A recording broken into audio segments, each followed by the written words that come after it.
Hey, what's going on, guys? Today I have something really cool that I haven't seen anywhere else on YouTube. There's a couple of videos on it that are a little old, but I don't think it has as much attention as it needs. Now, I was reading up about God's number. Now, this is the number that they gave to the Rubik's Cube, which is basically the lowest number of moves that it would take to put a Rubik's Cube back into its solved state from any given scramble, which is 20. It takes just 20 moves from any given scramble, well, at most 20 moves, as the most efficient method, to return any cube back into its solved state. Now, I found this to be very interesting, but of course, it does take more moves than that to return a cube back into its solved state because we use algorithms, and those algorithms have a set number of moves. So usually it would be like, well, actually, I don't know how many moves it would take on average. If someone can let me know what that is, let me know in the comment section below. I'd really be interested in hearing about that. But I also found, after doing a little bit of digging, that it turns out these same people that figured out that it takes 20 moves to bring a Rubik's Cube back into its solved state from any given scramble, they also found an algorithm that can be applied to the Rubik's Cube on any angle, on any orientation of any scramble that will have the cube pass through its solved state. They have some statistics. Apparently, it's not always the case. It might be like 75% of the time. But the cube will pass through its solved state whilst completing this algorithm. So here's the algorithm here. I actually wrote it down. So I had to put a grid there so I could actually follow it because it was kind of getting jumbled up. So we have L, R2, B, L prime, R, U2, F2, L, B, D, U2, B, L prime, R2, B2, L prime, D2, U, L prime, B2, U2, R2, B, D2.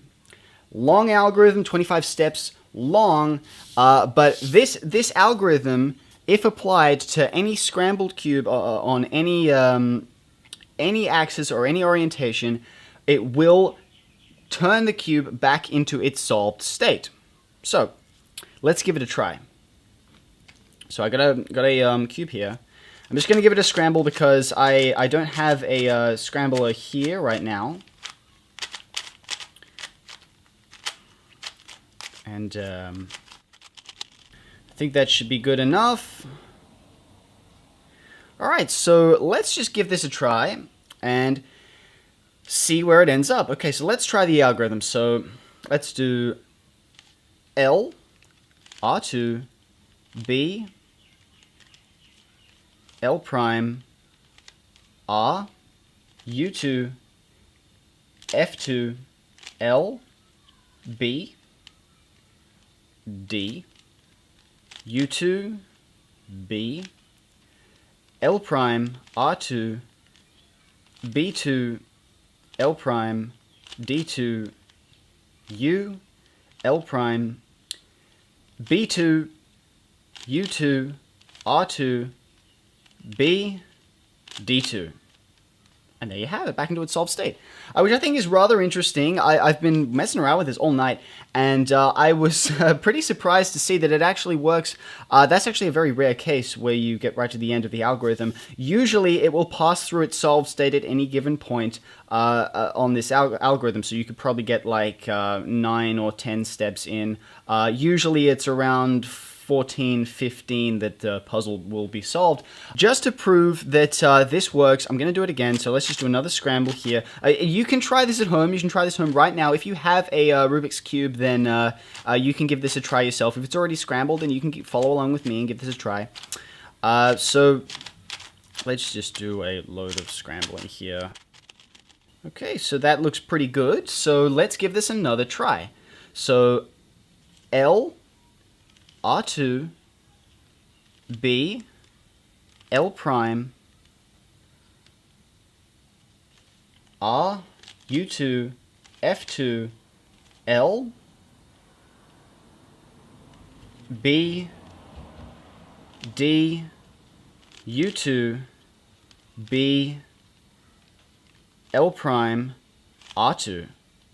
And it's already passed through its solved state. So you can see I've got B2, L prime, D2, U, and the rest of the algorithm still to go. So that is the nature of the algorithm. It's not like any other algorithm where it will cycle the pieces.